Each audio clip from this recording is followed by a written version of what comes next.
చాలా మందికి ప్రదక్షిణలు అసలు ఎందుకు చెయ్యాలి అండ్ ఎందుకు చేస్తున్నామో అర్థం కాదు, తెలీదు. అలాగే నార్మల్ ప్రదక్షిణలకి చండీ ప్రదక్షిణలకి తేడా ఏంటి అంటే, జనరల్గా శివాలయంలో మనం చూస్తూ ఉంటాం చాలా మంది చండీ ప్రదక్షిణలు అని చెప్పి చేస్తూ ఉంటారు. ఈ నార్మల్ ప్రదక్షిణలకి చండీ ప్రదక్షిణలకి తేడా ఏంటిది గురువు గారు? ప్రదక్షిణలు అని చాలా సాధారణంగా మనం చెప్పుకుంటాం, కానీ ఈ ప్రదక్షిణలు చేయటానికి అసలు సిస్సులైన రీజన్స్ కొన్ని ఉన్నాయి. ఆ రీజన్స్ గురించి తెలుసుకోవాలంటే కొంచెం మనం సైన్స్లోకి వెళ్ళవలసి ఉంటుంది. అది కూడా ఎట్లానంటే, body and soul they are connected with. తల్లి గర్భంలో ఉన్నప్పుడు కూడా శిశువు ఇది కనెక్టెడ్ విత్ కార్డ్. తల్లి గర్భంలో నుంచి బయటికి వచ్చిన తర్వాత కూడా ఒక జీవం అన్నది శరీరంలో ఉంటుంది. ఈ శరీరానికి జీవాన్ని ఉత్పత్తి కలగచేసేటటువంటి మన హిందూ దీంట్లో శాస్త్రాల్లో కానీ దీంట్లో కానీ సైన్స్లో కానీ చెప్పింది ఏమిటంటే, ఒక జీవాత్మ అనేది ఒకటి ఉంటుంది. అది శరీరాన్ని అంటిపెట్టుకొని ఉంటుంది. ఎప్పుడైతే జీవాత్మ వెళ్ళిపోతుందో శరీరము శవం అవుతుంది. That simple. బట్ ఇక్కడ జీవించి ఉన్నంతకాలం జీవాత్మ అన్నది శరీరంతో ఉంటుంది. శరీరము శిథిలమైపోయి ఆత్మని త్యజిస్తుందా, ఆత్మ త్యజించినందుకు శరీరం శవం అవుతుందా, అది మనకు తెలియదు. ఇది ఎప్పుడూ మిస్టరీయే, ఆధ్యాత్మికంగా కానీ సైన్స్ పరంగా కానీ. కానీ ఏమవుతుందంటే, ఇప్పుడు దీనికి ఉన్న మహత్తరమైనటువంటి శక్తి ఏమిటంటే, కూర్చున్న దగ్గర మీరు ఇక్కడి నుండి విశాఖపట్నం సముద్రానికి వెళ్ళి రావాలి అంటే రైల్లో వెళ్తే ఒక 12 గంటలు పడుతుంది వెళ్ళటానికి. విమానంలో వెళ్తే ఎయిర్పోర్ట్కి వెళ్ళి అక్కడి నుంచి వెళ్ళి ఒక 2-3 గంటలు ఈజీగా పడుతుంది.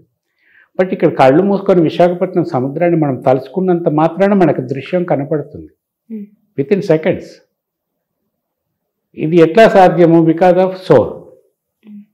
జ్ఞానాన్ని, ఇవన్నీ కూడా జ్ఞాన నాడులు ఇవన్నీ పనిచేస్తున్నాయి కదా, ఇవన్నీ బికాజ్ ఆఫ్ సోల్. ఆ పవర్తోనే పనిచేస్తుంటాయి. నిద్రపోతున్నప్పుడు ఎన్నో కళలు వస్తుంటాయి మనకి, ఎక్కడికెక్కడికో వెళ్ళిపోతుంటాం. ఈవెన్ సూర్యమండలానికి కూడా వెళ్ళినట్టు కలపడవచ్చు, అంతరిక్షంలోకి వెళ్ళినట్టు కలపడవచ్చు. కానీ ఇదంతా కూడా ఆత్మ ఎక్స్పీరియన్సింగ్ ఇట్ అండ్ అనుభూతి మీరు పొందుతున్నారు. మన నక్షత్ర మండలానికి సంబంధించి ఖగోళ శాస్త్రంలో ఒక 5000 సంవత్సరాల క్రితం 6000 సంవత్సరాల క్రితం నక్షత్ర మండలం గురించి మన వాళ్ళు అధ్యయనం చేసి గ్రంథాలు రాసి పెట్టారు. దాంట్లో నుంచి జ్యోతిష్యం పుట్టింది. ఇప్పుడు ఈ మోడర్న్ డేస్లో ఈ నక్షత్రానికి భూమికి ఉన్న దూరాన్ని, లేకపోతే నక్షత్రానికి అంటే సూర్యుడికి భూమికి ఉన్న దూరాన్ని కొత్త కొత్త లేటెస్ట్ పరికరాలతో వీళ్ళు గణన చేసి చూస్తే కూడా ఆ లెక్కలకి సరిపోతుంది. అప్పట్లో వాళ్ళు ఎట్లా చూసేవాళ్ళు? ఈ ఖగోళం అంతా ధ్యానంలోకి వెళ్ళి కూర్చొని వీళ్ళు వెళ్ళిపోయేవాళ్ళు. ఈ బాడీని ఇక్కడ ఉన్న శిష్యులు వీళ్ళందరూ కాపాడుతూ ఉండేవాళ్ళు. ధ్యానంలో కూర్చొని వెళ్ళిపోయేవాళ్ళు. బాడీ ఇట్లాగే ఉంటుంది. వాళ్ళు అంతరిక్షంలోకి వెళ్ళి మొత్తం చూసుకొని వచ్చి రాగానే గబగబా గబగబా అన్నీ రాసేసుకునేవాళ్ళు. So that was the power of spirit. ఎందుకు ఇది చెప్తున్నానంటే, there is the link between body and soul. ఈ సోల్ దానికి ఏ పేరైనా పెట్టుకోండి మీరు. ఇది మన బాడీని వదిలిపెట్టి వెళ్ళి మళ్ళీ బాడీలోకి వచ్చేస్తుంది. బాడీ దాన్ని వదిలిపెట్టినా, అది బాడీని వదిలిపెట్టినా కూడా ఆ రహస్యాలను తీసుకొచ్చేసి ఇక్కడ సమగ్రంగా చేసే వేరే తరాలకు అందించే అవకాశమే లేదు. సో ఇవి రెండు కోఆర్డినేట్ చేసుకుంటాయి. So there is a thread between these two. ఒక బంధం అనేది ఉంది కదా. అట్లాగే మనకి కూడా ఈ సిల్వర్ కార్డ్ లాంటి బంధం ఒకటి ఉంటుంది. ఆరా అంటారు దాన్ని, అంటే మనిషి చుట్టూ ఉండే కాంతి వలయం. ఈ ప్రదక్షిణలకి వీటికి వెళ్ళినప్పుడు ఈ ఆరాలో మార్పులు వస్తాయి. దేని చుట్టూ ప్రదక్షిణ చేస్తున్నాం మనం? ఒక శక్తి చుట్టూ. దాని శక్తి అని ఎందుకంటామంటే ఒక గుడి యొక్క గోపుర నిర్మాణం అలా ఉంటుంది, గర్భగుడిలో ఉండేటటువంటి గోపుర నిర్మాణం అట్లా ఉంటుంది.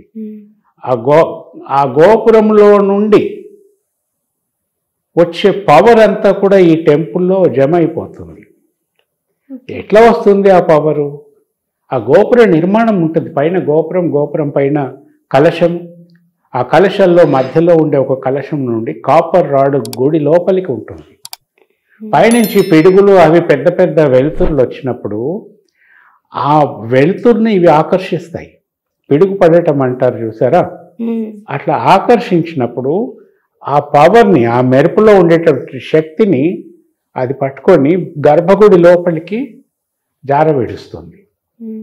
గర్భగుడిలో విగ్రహం ఉంటుంది, లేకపోతే శివలింగం ఉంటుంది, ఇట్లా ఏదైనా ఉండొచ్చు. అక్కడ పవర్ జమ అయి ఉంటుంది. అందుకే గర్భగుడి లోపల నుంచి ఎప్పుడు కిటికీలు, తలుపులు, వెంటిలేటర్స్ ఉండవు. ఒకే ఒక్క ద్వారం ఉంటుంది, అది కూడా చిన్న ద్వారం ఉంటుంది.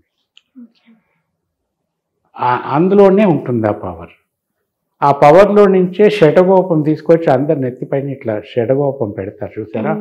అంత షడగోపంలో నుంచి వచ్చేటటువంటి అంత లోపల అంత పెద్ద శక్తిలో నుంచి షడగోపంలో ఒక చెంచాతో నీళ్లు తీసుకొచ్చినట్టు తెచ్చి అందరి తల మీద ఇట్లా అద్దుతారు. ఆ పవర్ మళ్ళీ గుడి గోపురంలో నుంచి గుడి లోపలికి ఎట్లా పోయిందో మన బ్రహ్మరంధ్రం నుండి మన లోపలికి అట్లా పోతుంది అన్నమాట.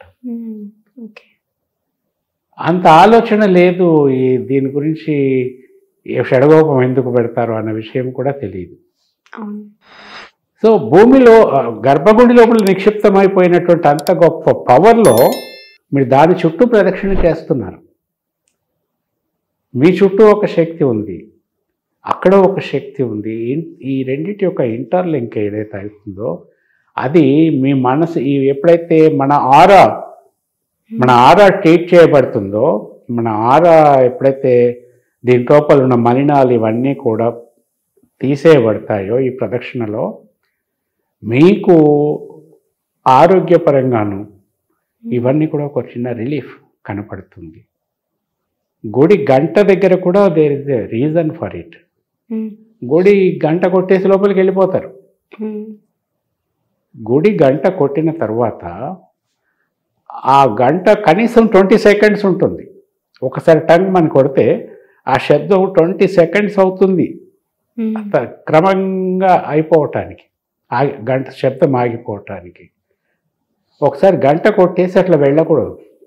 గంట కొట్టిన తర్వాత కనీసం 30 సెకండ్స్ ఆ 20 సెకండ్స్ ఆ గంట కింద నిలబడాలి. ఈ శబ్దం అనేది నెమ్మదిగా తగ్గుతూ వస్తుంది చూసారా. ఇట్ ఈస్ గివింగ్ మీ లోపల ఉన్న ప్రకంపనలు, మీ లోపల ఉన్న కాంతి వలయాన్ని అంతటిని కూడా ఇది రిన్సింగ్ చేస్తుంది. Okay, that's your benefited. ఇట్లా కొట్టేసి పోతే కాదు. అందుకే ఈ మెకానికల్గా కాదు, సాధ్యమైనంత వరకు విషయం తెలుసుకోవాలి. సో గుడి చుట్టూ ప్రదక్షిణ చేయటానికి దానివల్ల ఉండే లక్షణాలు కానీ, దానివల్ల కలిగే లాభాలు కానీ ఇవి.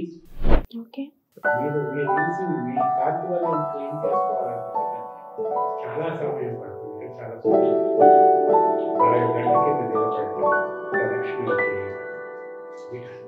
ఎన్నో బెనిఫిట్స్ ఉంటాయి.